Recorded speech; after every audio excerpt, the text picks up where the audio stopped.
on Daf Chav Ches 28b. 28b, and we have been learning about the laws of dwelling in a sukkah, having your table outside the sukkah, Machlokes Beis Shammai Beis Hillel, the story about dwelling in the sukkah with the table outside of the sukkah. Rabbi Yochanan ben Hachiranis, what exactly happened in that story? Did they tell him off or didn't they tell him off? Then we have the laws of women, children being exempt from a sukkah, slaves. And then the Mishnah mentions that a child is sometimes obligated in a sukkah if he doesn't need his mother. Of course, the Gemara will have to explain what that means, but a child that doesn't need his mother is going to be obligated in sukkah. So not all children are exempt. It depends what age, depends what maturity level. And then the Mishnah brought the story of Shammai's daughter-in-law. Let me mute everyone here. Shammai's daughter-in-law, who made a little sukkah for his grandson. It was a baby, and he made a sukkah. And the Gemara discussed the exemption that women have from sukkah. What's the exemption based on? It says the word ezrach. Ezrach is means a resident, and it could have just said ezrach. It says ho-ezrach. So the Gemara says ho-ezrach is excluding women. Extra letters, sometimes to include, sometimes to exclude. Here, one understands that the ho-ezrach is to exclude women, that women are not obligated in sukkah.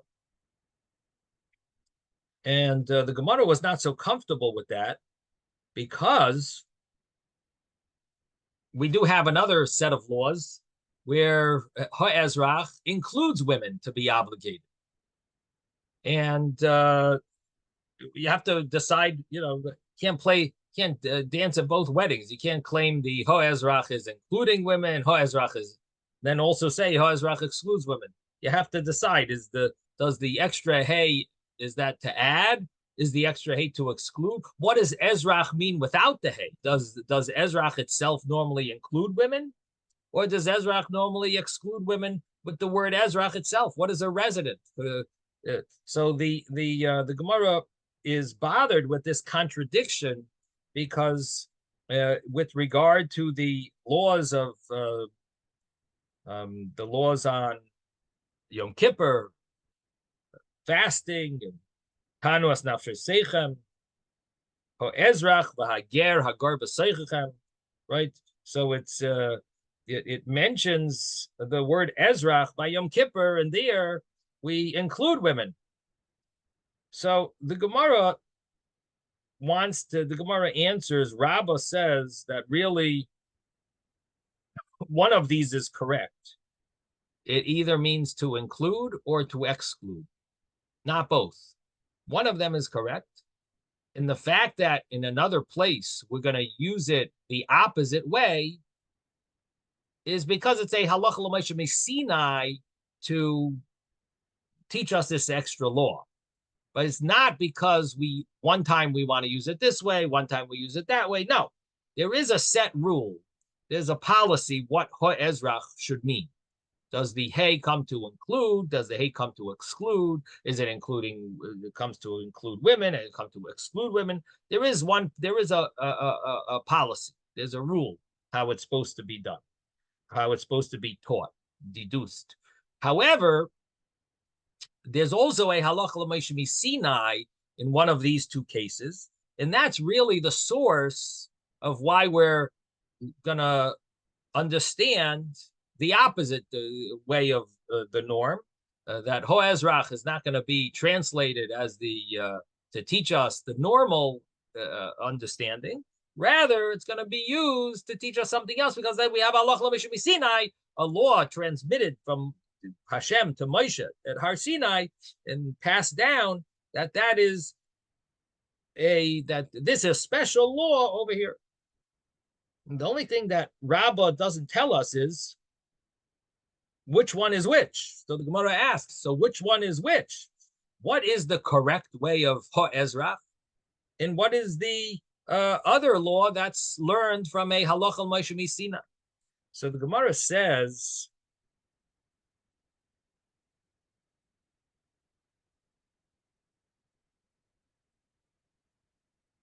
actually, before the Gemara answers that, the Gemara does ask another question.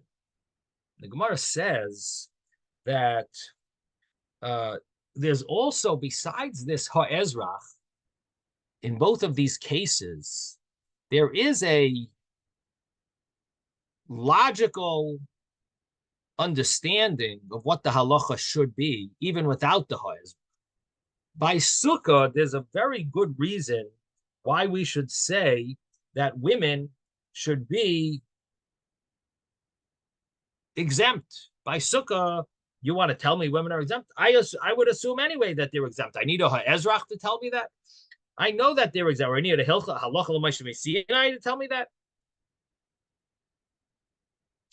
Do I need either of these to teach me this? Isn't it obvious that women are exempt from positive mitzvahs that are time-based?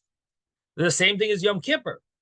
What did we say? That Yom Kippur, women are going to be obligated in keeping Yom Kippur. Okay. Isn't it obvious? We need a ha'ezrach or a halacha l'moshe Sinai to teach me that women are obligated to keep Yom Kippur? It would seem very obvious that they're obligated because we have a statement from Rabbi Yehuda Amarav, and it's also in the Beis Medrash of Rabbi Yishmael, it was taught this way, that it says, Yisha, that it includes any case where you have like oinshin, punishments, and it always includes the women, and is just like the men. Any loisa say anything that we're not allowed to do, and we do, and it's all inclusive. That it always includes the women, and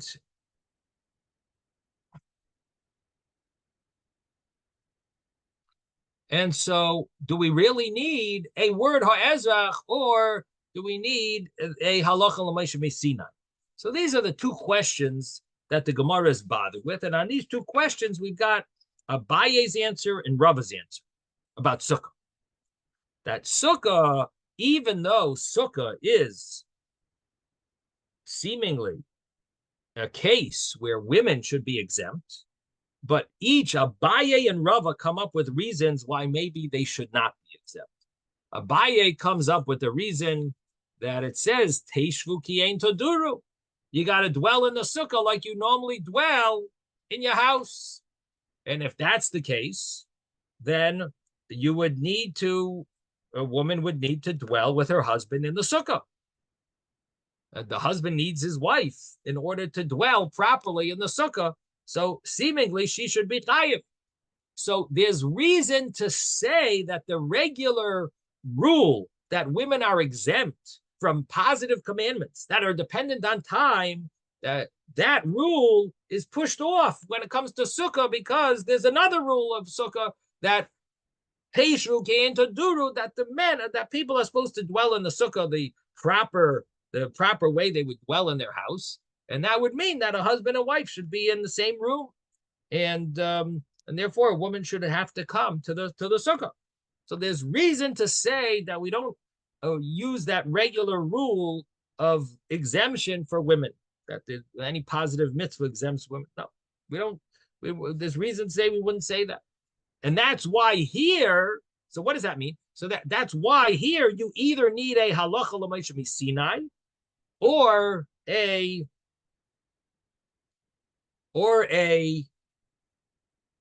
ha'ezrach. Well, what does the Gemara, what does Abaye really say? But Abaye tells us in the beginning, he says, Li'olam sukkah hilchasa.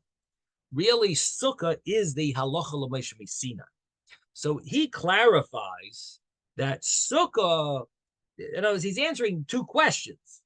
One question was, which one is which? So he's answering, Sukkah is the halacha l'Moshe Sinai. It's not from the letter Hey, from the Ha'ezra. No.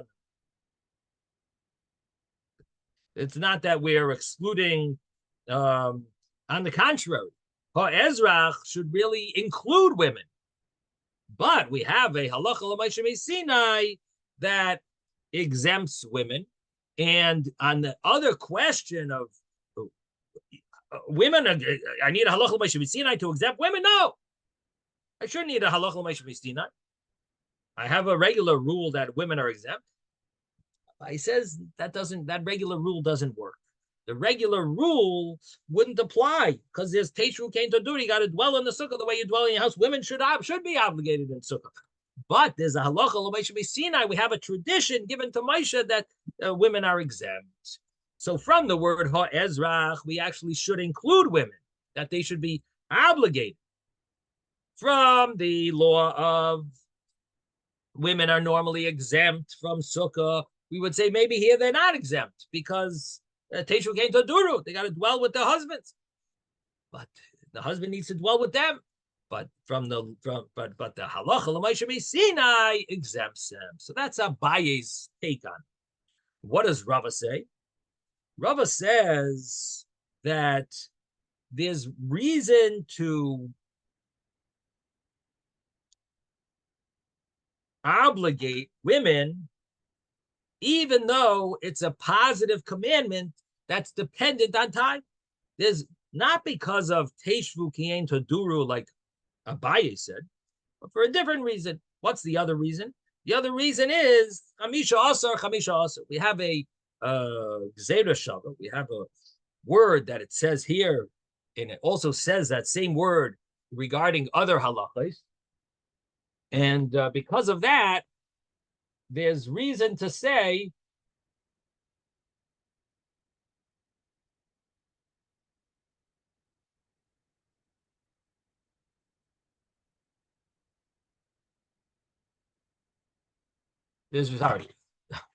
putting on my air conditioner. Because of that, there's reason to say that women should be obligated. Are women obligated in eating matzah? Yes. Chamisha Aser. We have a Gzeira Shava. It says 15 by matzah, and it says 15 by sukkah. So if women are obligated over there, Gzeira Shava, it says here also 15. We should say that they're also going to be obligated in sukkah. Oh, what do you mean? Women are going to be obligated in sukkah? Well, I thought sukkah is a mitzvah saseh as my drama. It's a positive mitzvah that is dependent on time. Yeah, that's without the Gzeira Shava. But we have a Gzeira Shava. We have a time where it's we have the fact that it says the word 15 there and it says the word 15 here would teach us that women are not going to be exempt. They're really obligated in matzah. So comes along the law of the teaching of sukkah, either a halacha l'Moshe Sinai or from the word ha'ezrach, that even though you have Gzeira Shava, Chamisha Asar, but we have a teaching that women are going to be exempt. We have a teaching that overrides it because it says ha'ezrach or because it's halacha l'Moshe Sinai. Now, Rava doesn't really tell us clearly if it's halacha l'Moshe Sinai. Rava just answers the second question, meaning the Gemara had two questions. One is, which law is halacha l'Moshe Sinai? In which law is learned from the word ha'ezrach? We had two laws. We had Yom Kippur and we had Sukkah. One of them includes women. One of them excludes women. One of them is going to be learned from the word ha'ezrach, and the other one is going to be learned from a halacha l'Moshe Sinai. We didn't know which one. So Abaye spells out both. He says, La'olam Sukkah Hilchasa. Sukkah is the halacha l'Moshe Sinai. The law of Yom Kippur, that's going to be learned from the word ha'ezrach. Rava doesn't really tell us the answer to that question. Rava answers the other question, and Abaye answers both. Abaye answers both. He answers that there's room to say that women should be obligated, and therefore we need halacha l'Moshe Sinai here. What was Abaye's reason? Had Teshvu Kain Taduru. What is Rava's reason? Because Chamisha Aser. But look, the Maisa, the Gemara seems to understand that Rava also seems to agree that it's a halacha l'meisha misin. Okay, yes, David. Or the same as it says the 15th year by Pesach, it says the 15th by Sukkot. What about the 15th by Tu B'Shvat or Tu B'Av? Are there specific mitzvahs that a person can say, well, it says the 15th by Tu B'Shvat or the 15th by Tu B'Av. So a woman should be obligated the same way because it says the 15th by those days. Right. The only thing is the Gemara, the pasuk, the psukim. I'm not aware of psukim that mention Tu B'Shvat and Tu B'Av. That's there's Mishnayos that talk about Tu B'Shvat and Tu B'Av. But what is that, Ezra? It's not from the Torah, so therefore, when you're doing a hekesh between words, it's in the Torah, not from Torah to the Mishnah or Mishnah to Torah. Thank you, Ezra. So I think that would answer the question, David. Okay. About the women that they won't say tachanun on those days when they daven.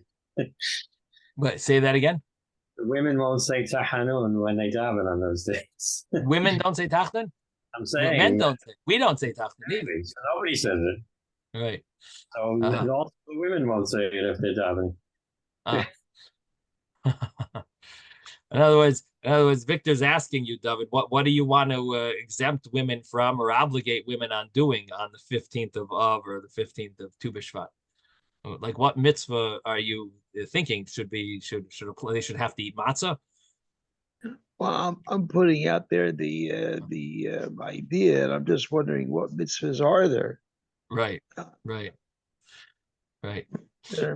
Okay. Anyway, but yeah. So that's the story. All right. So I should also mention, really, there's another point that has to be emphasized to your question, David, and that is that Gzeira Shava is different than some of the other ways of learning halachas. Gzeira Shava, it says, it has to be passed down from the tradition that these are two cases that are compared to each other. In other words, if you find one place in the Torah where it says some word of, some unique word, and then you say, oh, and guess what? In Bereshis, it also said that unique word. Oh, I'm going to make a Gzeira Shava. You can't do that. The Gzeira Shava doesn't work that way. Kal v'chomer would work. Kal v'chomer is based on logic. But Gzeira Shava doesn't work that way. You have to have a tradition. So even if it would have said Tu B'Av in the Torah, but nevertheless, we would not compare the Tu B'Av of Pesach to the Tu B'Av, to the Tu B'Nisan, the Tesvav Nisan of Pesach. We wouldn't compare it and say it's a Gzeira Shava to a Tesvav of, if it would have said it. Because we don't have a tradition about that Gzeira Shava, about those two lessons, and that's why, so that's why you can't just jump around with the Gzeira Shavas and say, here we have a Gzeira Shava. They're also, it doesn't work that way. It's always Mei Rabbe. You have to have it from your Rebbe tradition that they're supposed to be a Gzeira Shava. Okay.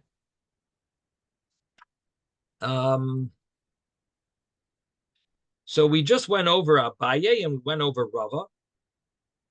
And the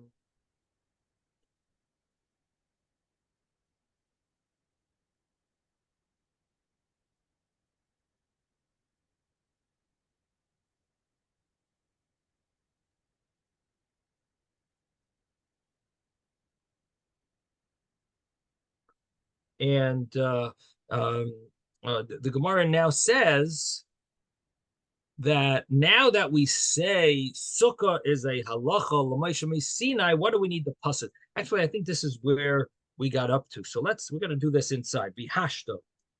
We're going to start over there. Vihashta diamru.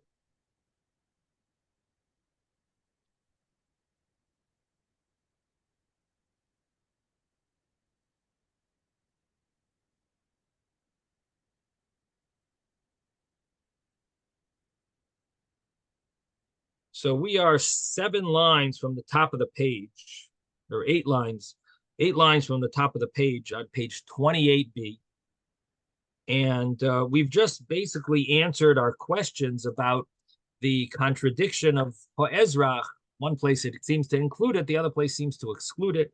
And the conclusion of the Gemara is that ha'ezrach is going to normally, the extra hay is going to include. And that's why by the law of the law that we were comparing this to by Yom Kippur, that the women are going to be obligated, and fasting is learned from ha'ezrach. That ha'ezrach v'hagera gar b'seichechem, the ezrach, the resident, is going to have to fast and do the other ways of painting oneself. On Yom Kippur, women are obligated in all those things. That's the word ha'ezrach. Sukkah, we don't really learn from ha'ezrach. It's a halacha l'moshe b'Sinai, that by Sukkah women are exempt, not from the ha'ezrach. Ha'ezrach would have included women. If we wanted to learn from ha'ezrach, it would have said women are obligated. But we're not learning from ha'ezrach. We're learning from a halacha l'moshe b'Sinai. So the Gemara asks, oh, really? Now comes page 28b, line 8. The Gemara says, V'hashta di'amrit sukkah hilchasa. And now that you've said that sukkah is a halacha l'moshe miSinai, that it's a tradition from Moses, it's Sinai, that women have to eat in a sukkah, dwell in a sukkah. Kra lamali. So what do we need the ha'ezrach? The women are exempt. The halacha l'moshe miSinai says women are exempt from a sukkah. I don't know if that's what they said. Women are exempt from a sukkah. What do we need the ha'ezrach for? The word ha'ezrach is not being used. The Gemara answers, L'Rabbi says hagerim, that ha'ezrach includes those that are the converts, that they would be obligated in dwelling in a sukkah. So in other words, ha'ezrach adds something. And Salka Daituch Amina, I would have thought, ha'ezrach kol ha'ezrach b'Yisrael, that it says amongst the Yidden, those that are residents, Amakra, V'layas HaGerim, and that would exclude Gerim. In other words, because it says Yisrael, that would be a reason that Gerim would be excluded. So therefore it says ha'ezrach, it adds the extra hay to include the Gerim. Kamash V'lon, it comes and lets us hear that the Gerim are included. They're also obligated in the mitzvah of sukkah. Now, why would you think that Gerim would be excluded from sukkah? Because it says Yisrael. But what would the reason be? So maybe the reason would be that the Gerim weren't there when we were surrounded with these clouds of glory. Now, we're commemorating the fact that we were surrounded with clouds of glory, our great grandparents. A ger can't necessarily say that. So even though you might be obligated in, what about the Erev Rav? what about the Erev Rav? You're So talking about Gerim. right. So how wouldn't that be considered someone who's following? So it doesn't mean that there's that there were no gerim at the event, but what it means is that anyone who becomes a ger now would be exempt from the mitzvah of in other words, anyone who converted before Matan Torah, they're not called gerim. They're all just like the rest of the Yidden. Now, Erev Rav, I'm not exactly sure how we look at the Erev Rav. The Erev Rav is an interesting group because they caused us all our sins. Where they weren't necessarily sincere when they joined. Moshe accepted them. Did they marry into the Jewish people? It's a little unclear what the final rule was. I mean, they caused us a lot of our sins, but But in any event, I don't know if that really has any impact on what we're talking. We're talking about someone who becomes a ger after Matan Torah. Would they be obligated in the mitzvah of sukkah? And the Gemara here is basing it on the fact that it says Yisrael, because Ezrach be Yisrael. Because it says Yisrael, therefore there's room to say that maybe it's excluding ger. I'm just adding a little touch, that a little understanding, maybe because they were not there when we whatchamacallit, when we had the clouds of glory, or when we were dwelling in sukkahs. Yes, Victor. So I thought even in the early times we didn't even marry out of our own tribe. So how would they be marrying into the Erev Rav? So unless there were exceptions, I don't know. Right. That's a good point. That's a very good point. But they can marry within themselves, right? Within themselves, right? Right. But then within themselves, that's not proving anything about their level of kashrus. In other words, I was saying, my point was, did the Jewish people marry into the Erev Rav? And Victor has a very good point that probably not. They weren't allowed to marry at that time. Intertribal marriages were not allowed. So, and the whole point was we didn't want the property to go to people outside the tribe. Here, for sure, going out. In fact, that's why they didn't let that guy from the tribe of Dan to have a property in their land, because they claimed you're not Jewish. And so ultimately there was an issue.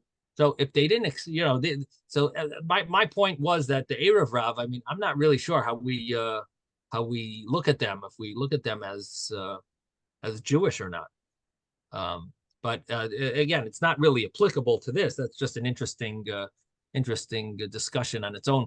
But for our Gemara purposes, our Gemara is saying that converts would be possibly excluded from the law of sukkah, and the word ha'ezrach includes them. That no, guess what? They are obligated. So they're obligated to participate they're obligated in these mitzvahs, even though, interestingly enough, they're not.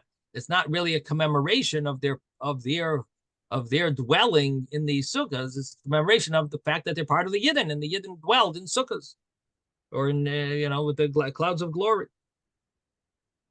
So that is the conclusion of that's the conclusion of this law, that that Gerim are obligated in sukkah. Now the question really on this Gemara is that why does the pasuk say Yisrael and then say ha'ezrach? How about just skip out the word Yisrael? Then you wouldn't need the extra hey to include Gerim. If you just skipped out the word Yisrael, you don't need the extra hey, and you could have just automatically Gerim would have been included. In other words, why are we having an ha'ezrach, the extra hey, to include Gerim? Why would we think Gerim are not included? Because it says Yisrael. So skip out Yisrael. If it skipped out Yisrael, then you won't need the extra hey. Right? That's the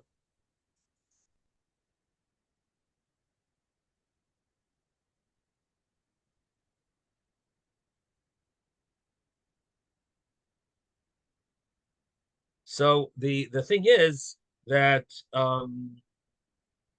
if it just said ha'ezrach or ezrach, we would actually also have excluded Gerim. But the fact that it has the extra hey, then it's called a miyut, ein miyut achar miyut ella l'rabbis, that it includes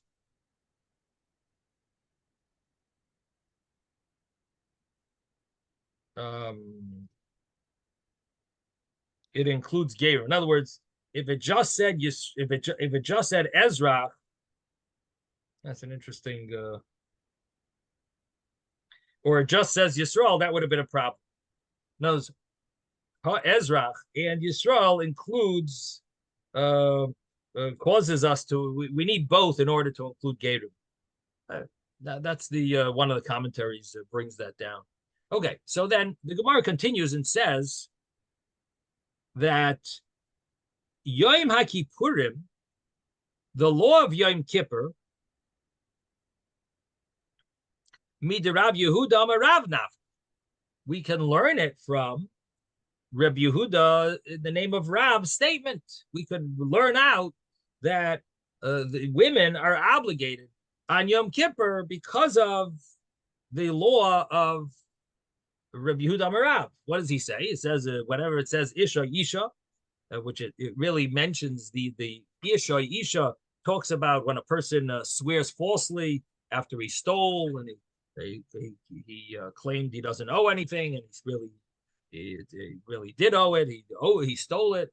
He swore falsely. So it mentions Isha, and the Gemara understand the Rabbi Yehuda Amar Rab teaches that's a lesson for all of the Torah, that women are part of the rules just like men. Anything that has to do with punishments and so on. So the Gemara asks, obviously, women are obligated in Yom Kippur. Yom Kippur is a very serious type of punishment. If a person eats on Yom Kippur, it's the punishment of being cut off, of dying. It's like a heavenly death.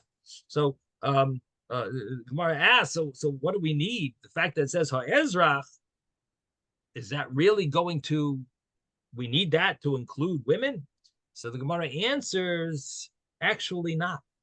Ha'ezrach is not needed. You have Rabbi Yehuda Amar Rab. But there's something called adding on.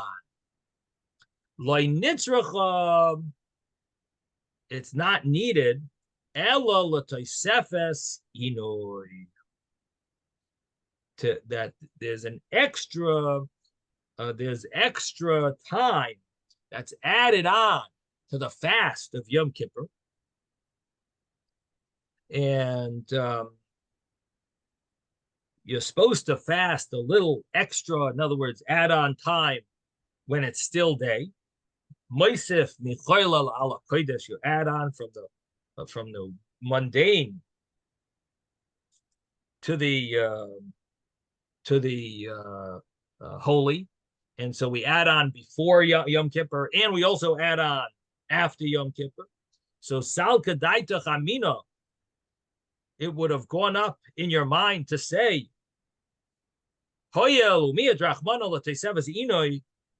since the Torah excludes the additional time of being pained, from punishments and from being warned, meaning that you don't have the punishment if someone eats on that extra that he's supposed to add on before Yom Kippur and after Yom Kippur, you don't get the punishment of kares, of being cut off.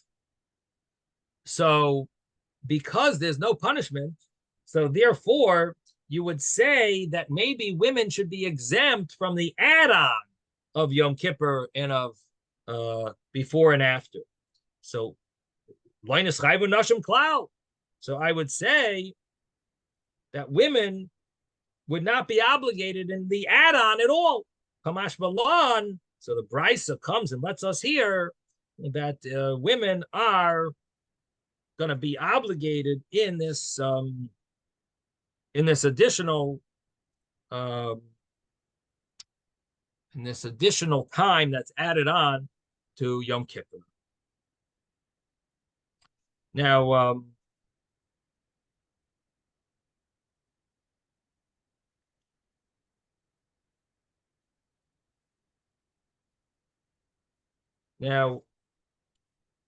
what we see here is that the add-on of Yom Kippur seems to be biblical.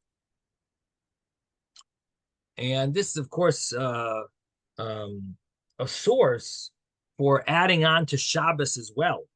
Shabbos and Yom Tov, there's a mitzvah to add on. There's a discussion if it's biblically a mitzvah or it's rabbinic, but it seems that Yom Kippur is Yom Kippur here, the Gemara is understanding it from the pasuk, that even women are obligated. It's learned from a pasuk, and the Brisa says it's from the word ha'ezrach, and that it includes women, that women have to add on.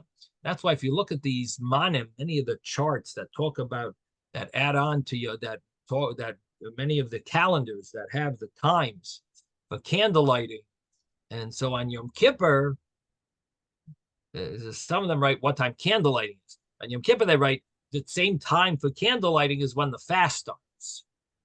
That the fast is but not necessarily does that mean that the fast starts exactly at candle lighting, but the point is that you have to add on. You can't. So candle lighting time, we add on 18 minutes here in America. So the times and calendars always have 18 minutes. But for Yom Kippur, they write it's candle lighting time and the fast, the beginning of the fast. Why do they write that? Because really you're supposed to add on. It's a mitzvah midaraisa to add on to Yom Kippur. Of course, on Shabbos as well, it's a mitzvah, but you can fulfill it with a few minutes, whatever you add on. A little before Shabbos, a little after. Yes, Victor. I thought that the part of the add-on is the fact that you have to eat extra on Erev Yom Kippur to make that the fast isn't so easy. Apparently, it's harder to fast if you eat a big meal, and so that it's that's part of the add-on was to eat extra on Erev Yom Kippur. So that's also true. That there's a mitzvah called if you eat on Erev Yom Kippur, it's as if you fasted on both days. But in addition to that, there's something called Tosefes Inui. That's what our Gemara the wording our Gemara uses. Now, what you would say would be that you're adding on eating. This is called adding on in Inui, in painting oneself, and so that there's a mitzvah to start fasting even before it gets dark, and it's learned from a pasuk which is similar to what your source is. It's also from that pasuk as well. But this is the lesson of by Sifin Michol al Kodesh that you add on from the mundane to the holy, and it's by Yom Kippur. It's learned from the psukim, and it seems that the obligation on Shabbos would be learned from this either on a biblical level or on a rabbinic level, but it's based on Yom Kippur. Yom Kippur is like the source of this.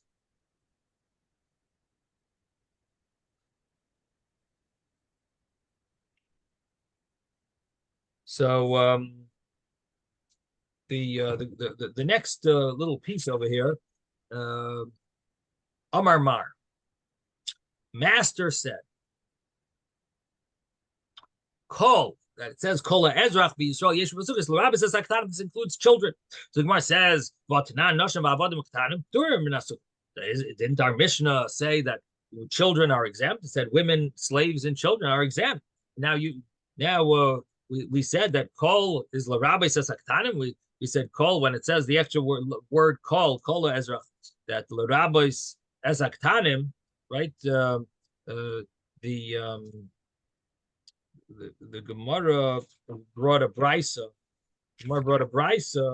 Where it said right after the end of the Mishnah, right after the Mishnah ended on page 28a. So the Gemara said this brisa, the Tanu Rabbanan, and Ezra. Then it says Kol Rabbi says Katanim. So the brisa included Katanim, and the Mishnah exempted Katanim, exempted children. So are children exempt from Sukkah, or are they obligated to?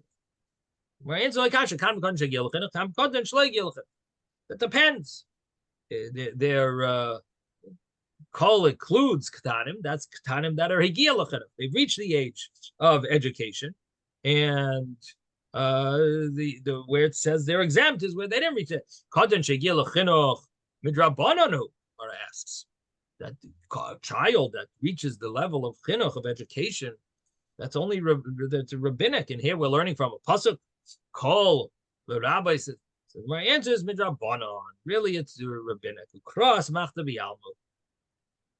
The pasuk is only like a something to lean on. The rabbis, when they made rules, they like to have a hint to of something in the pasuk that is a good like support. Not that they need it. They made this rule, but nevertheless, the rabbis like to have a type of support that they found in the Torah, which gave them room to realize that this is what Hashem wanted. Hashem wanted that they should make this decree, and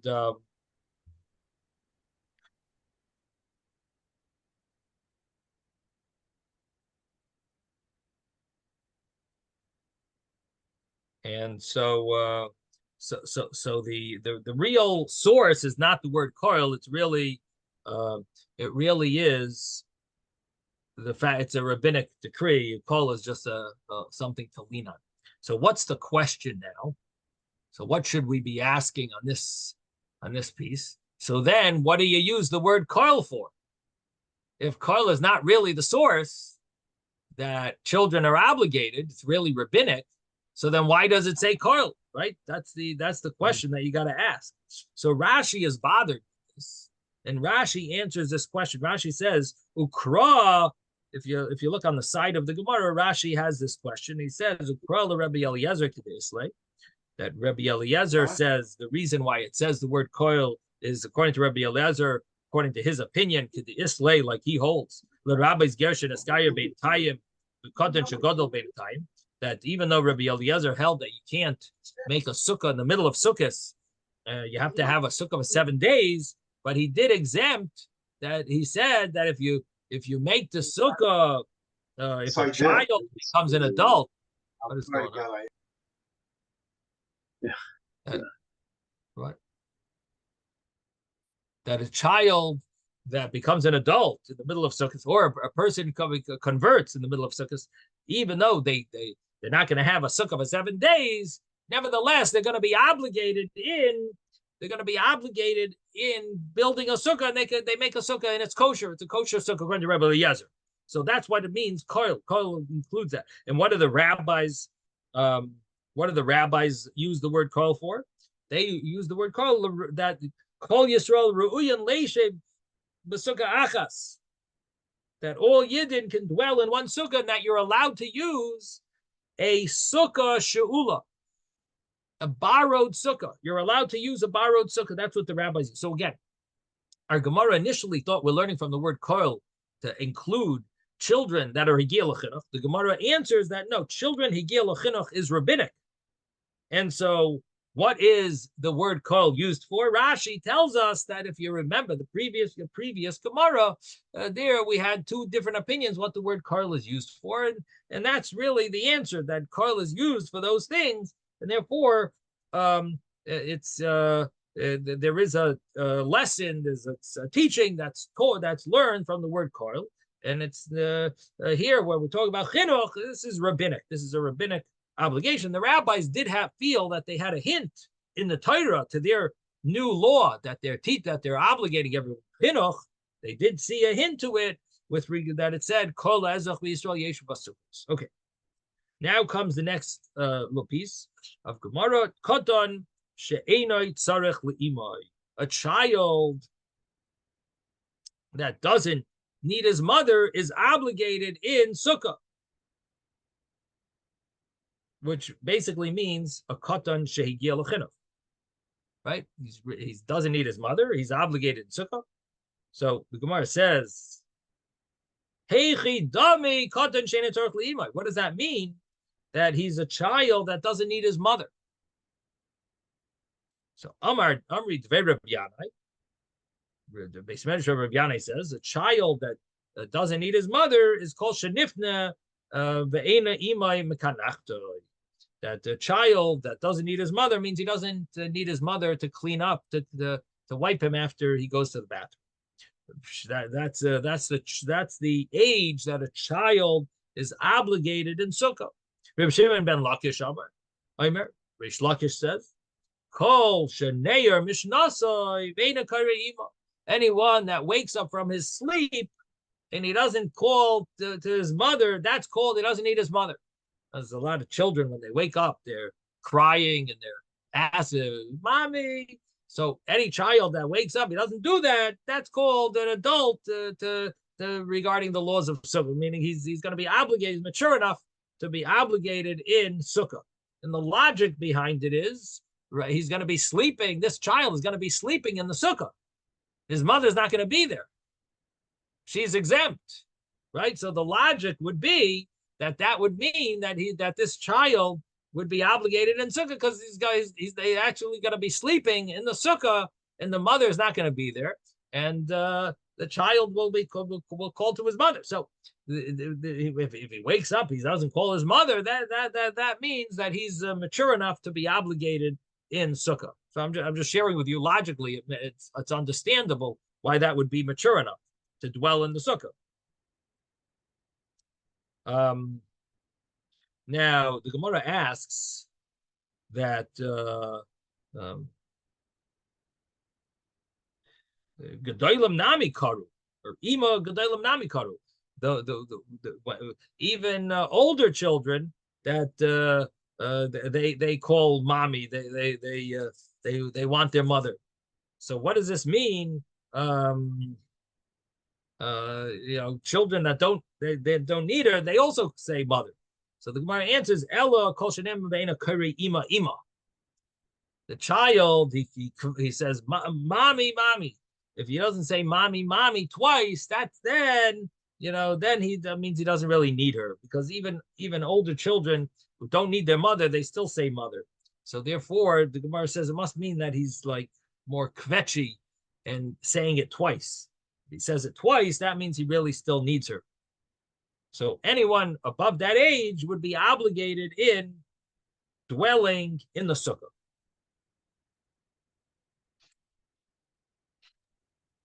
Rabbi? In other words, Rashi adds in that he'll say it and continue saying it until his mother comes. But if he would just say it and be quiet afterward, then that is not a problem. In other words, that's not a sign that is a sign that he's matured. If he's still saying it until his mother comes, that's really the sign that he needs his mother. So Rashi adds in, changes the understanding, because according to what Rashi is saying, it means that he continues to say mommy, mommy, not just twice, continues to say it until his mother comes. That means that he's sarich li'imon, that he needs his mother. He doesn't say it more than once, and he doesn't continuously say it, then it means he's an adult. He's an adult regarding sukkah. He's obligated in sukkah. Yes, Moshe. What about a cotton who is disabled, basically? So you're saying he screams out to his mother because he always needs her anyway for everything.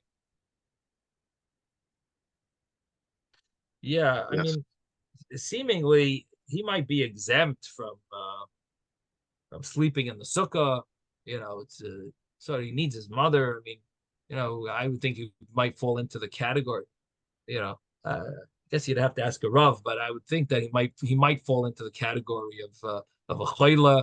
I mean, he needs, the chayla m'mashamsheim. He has, his mother is like the person attending to him. So seemingly both of them are, they're exempt from the sukkah, and he needs her. So, and even if not because of chayla, because of katan, seemingly he would be similar to this katan that needs his mother. Seemingly, he should probably be exempt. If he needs his mother, he can't go anywhere without her. I would guess that he's exempt, but of course you got to ask a Rav. Okay, so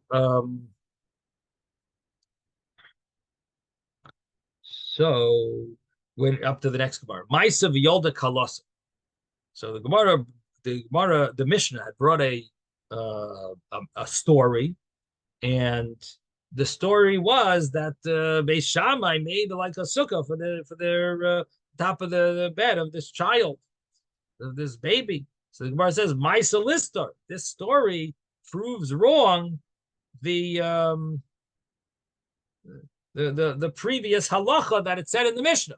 The Mishnah had said that a child is that needs his mother is exempt, and then a child that needs his mother is exempt, and then the Mishnah says, and here's a story. What type of story? The story that disproves that. If a child doesn't need his mother, he's obligated. If he needs his mother, he's exempt. That's what the previous line said. It says he's obligated if he doesn't need it.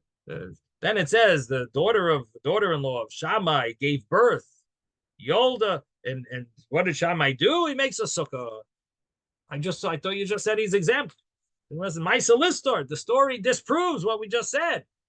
Normally, you bring a story, you want to prove, you want to show the law that you just mentioned. Here, we bring a story, and it's exactly the opposite.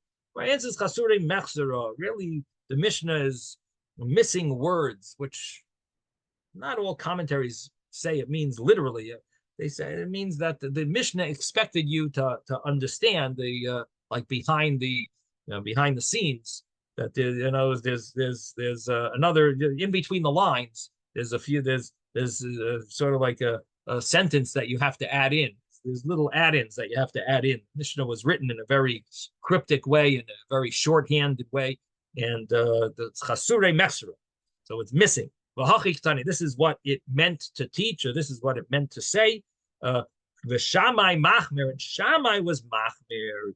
Even a child that needs his mother, Shammai would be Machmir and make a sukkah for such a child. Well, and there's even a story that where Shammai did this. Yolda Kalose Shel Shammai, that the daughter-in-law of Shammai Hazoke gave birth. He he took off the roof, and he put schach above the bed, b'shvil hakoton, for the child. So we see here that Shammai was machmir, as the words that we should have included in the Mishnah, Shammai machmir. So here we see Shammai is machmir. If he had a granddaughter, I guess it wouldn't have worked. His story. Yeah. Okay, we're going to continue with the next Mishnah. The next Mishnah says that Kol Shivas Hayomim, all 7 days, Adam Oisa Sukkosoi Keva, person makes his sukkah permanent, Ubeisoi Adai, and he makes his house temporary. In other words, that your sukkah now becomes your main dwelling, and your house is your temporary dwelling. And the Mishnah continues, Yardu Geshamim Me'emasai Mutter Lefanois. The rain is, if it's raining, rain came down, from when are you allowed to leave your sukkah? And the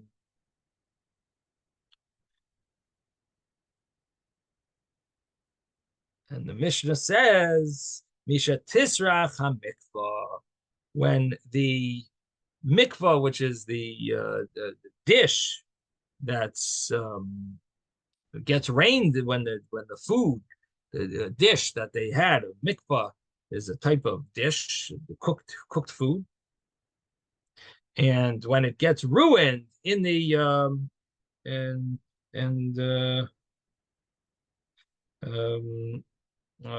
from the rain, then it's you're allowed to leave the sukkah when it gets ruined. Tisrach literally means it gets smelly, but the understanding is it gets ruined, and so that's when you're allowed to leave the sukkah.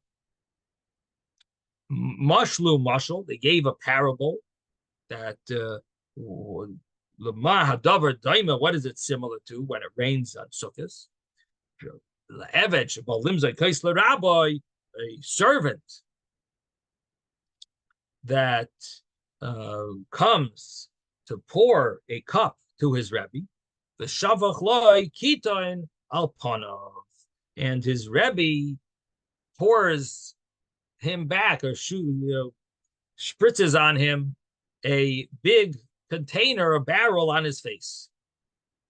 He comes to do him a favor, pour a cup for his master, and the master like throws the jar, throws it back, throws on him a kitoi, like a jug, a big jug. And so when it rains on Sukkot, it's a siman klala. It's a sign of a curse that Hashem doesn't want us to be in the Sukkah, and He doesn't want our mitzvahs. And so that's the parable. So the Mishnah had said that it's considered that when the dish, the cooked dish, gets ruined, that's when you're allowed to leave the sukkah. And Rashi says mikvah is not thick and it's not liquid. It's like in between. It's a medium texture type of a dish, and that's when rain ruins it. That's when you're allowed to leave the sukkah. And from the wording, it's interesting. The wording is mutter lipanis. You're allowed to leave the sukkah, but are you obligated to leave the sukkah? Are you allowed to recite the bracha leishev basukkah in a sukkah when it's raining? And the parable seems like Hashem doesn't want you in the sukkah. He's throwing, he's spritzing you with a jug of water. Get out. Hashem sounds like he doesn't want you. So there's a lot of discussion in the halacha about recite if you're supposed to leave, and if you don't leave, are you allowed to recite a bracha leishev basukkah, because you're not really obligated in you're for sure not obligated in staying in the sukkah.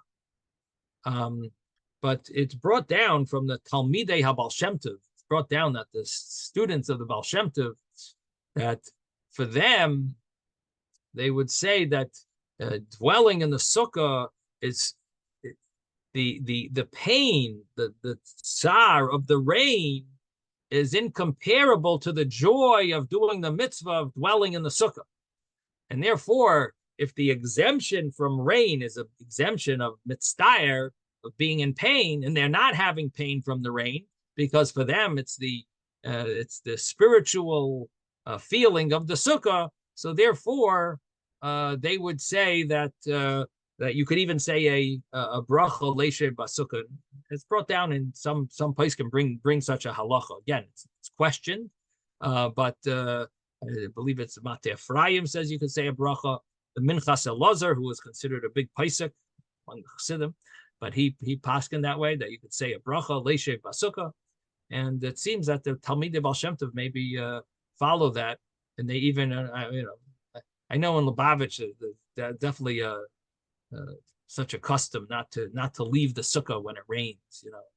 You don't just you sit in the rain, and I guess the vart is because the tsar that you have from rain should be minimal compared to the joy of the mitzvah of the fulfilling, being able to dwell in the holiness of the sukkah. Anyway, we're going to stop here. Sei gesund, everyone. Have a very good Shabbos. Today is also a special Hasidic Yom Tov, Yutes Kislev, so you should have it considered a Rosh Hashanah for Hasidus. So you should merit to be successful in your learning the deeper aspects of Torah. Pnimis HaTorah, the inner aspects of Torah. Limud HaChasidus, Darkei HaChasidus. Sei gesund, everyone. Have a wonderful Shabbos. Thank you, Rabbi.